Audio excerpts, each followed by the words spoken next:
Assalomu alaykum kanal obunachilari. Bugungi xabarlar. Pensiya miqdori ko'p chiqishi uchun nima qilish kerak?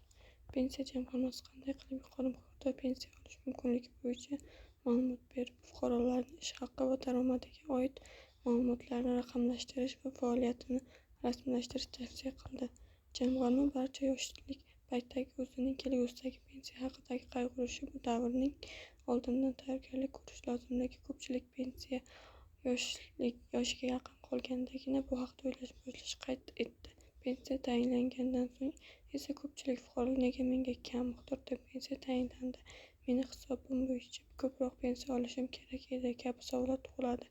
Yoshga doir to'liq pensiya 60 yoshga to'lgan erkaklarga 25 yil ish staji, 55 yoshdagi ayollarga esa 20 yil ish staji bilan tayinlanadi. Kamida 7 yil ish stajiga ega bo'lganlarga to'liqsiz pensiya belgilanadi. Pensiya tayinlashda quyidagilar ish stajiga hisoblanadi. Rasmiy ishdagi ish haqi hisoblangan davrlar. YTD o'zini o'zi band qilgan yoki xorijdan ishlagan shaxs sifatida pensiya jamg'armasiga ijtimoiy soliq to'lagan davrlar. Masalan, ayollar ishlaganiga 20 yil bo'lganda 54 yoshdan yoshga doir pensiya chiqishi mumkin.